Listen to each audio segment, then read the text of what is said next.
শাইখুল ইসলাম আল্লামা আহমদ শফি রহমতুল্লাহ আলাইহি ইন্তেকাল করেছেন গত সেপ্টেম্বর মাসের 18 তারিখ।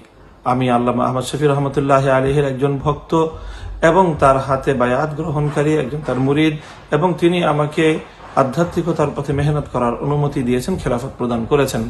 সারা দেশবাসীর সঙ্গে আল্লামা আহমদ শফির ইন্তেকালে আমরাও শোকাহত এবং শোকাভিভূত।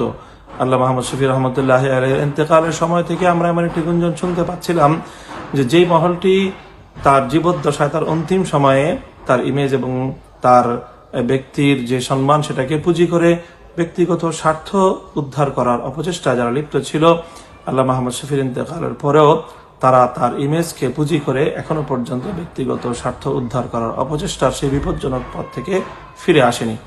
বরং বিস্ময়করভাবে তারা আল্লামা আহমদ শফি রহমতুল্লাহ আলাইহির যে মৃত্যুকে তার মৃত্যু পরবর্তী সময়ে তার পরিবারের প্রধান অভিভাবক আল্লামা আহমদ শফির বড় ছেলে, তিনি একটি নিজস্ব বক্তব্যের মাধ্যমে জাতির সামনে তার পিতার মৃত্যুকে স্বাভাবিক মৃত্যু বলে আখ্যায়িত করেছেন, এবং আল্লামা আহমদ শফির তার হাতে গড়া যেই মঈনুল ইসলাম হাটহাজারী মাদ্রাসার কর্তৃপক্ষের পক্ষ থেকে প্রাতিষ্ঠানিক বক্তব্য জাতির সামনে উপস্থাপন করা হয়েছে।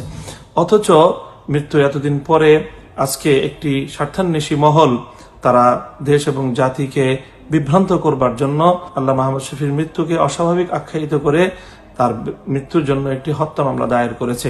আমি বিস্মিত হলাম এই কথা জেনে যে সেই হত্যা মামলার মধ্যে 36 জন আসামি করা হয়েছে, 36 জনের মধ্যে আমার নামটি অন্তর্ভুক্ত করা হয়েছে। অথচ আমি আল্লামা আহমদ শফির মৃত্যুর পূর্বকার সকল পরিস্থিতিতে কখনোই আমি তার কাছাকাছি বা তার পাশাপাশি কোথাও ছিলাম না। কেন তারা এই ঘটনাটি ঘটালো? আমার নাম সেখানে অন্তর্ভুক্ত করার দ্বারাই তাদের আসল উদ্দেশ্যটি এখানে স্পষ্ট হয়ে যায় যে আসলে তারা আমাদেরকে ঘায়েল করতে চায়, বিশেষ করে আমাকে আক্রমণ করে আমাকে তারা ঘায়েল করতে চায়। আমার বিরুদ্ধে এই ষড়যন্ত্রমূলক তাদের কার্যক্রম, এর মাধ্যমে জাতির সামনে তাদের প্রকৃত পরিচয় ফুটে উঠেছে। আমরা দ্ব্যর্থহীনভাবে বলতে চাই যে আল্লামা আহমদ শফি রহমতুল্লাহ আলাইহির ইন্তেকালকে কেন্দ্র করে, তার মৃত্যুর পরে তাকে কেন্দ্র করে, তাকে পুঁজি করে তাদের স্বার্থের এই খেলা, এটা কোনোভাবেই এদেশের ধর্মপ্রাণ মুসলমানরা বরদাস্ত করবে না।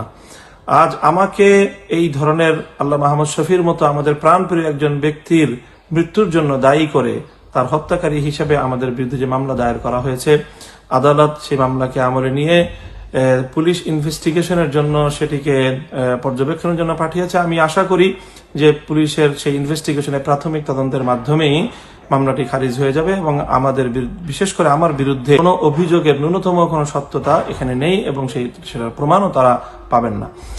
সুতরাং তারা যেই কাজটি করলেন, ঘৃণ্য এই কাজের জন্য তারা আমাকে আল্লামা আহমদ শফির মতো একজন মহান ব্যক্তির মৃত্যুর জন্য হত্যাকারী হিসেবে দায়ী করে তারা মূলত আমার মানহানি ঘটিয়েছে, আমাকে আক্রমণ করেছে অন্যায়ভাবে। আমি ইনশাল্লাহ এই মামলার পর আইনজীবীদের সাথে আলোচনা করে অন্যান্য দায়িত্বশীল এবং উলামায়ে কেরামের সাথে পরামর্শক্রমে ইনশাল্লাহ তাদের বিরুদ্ধে প্রয়োজনীয় আইনানুগ ব্যবস্থাও গ্রহণ করবো ইনশাল্লাহ।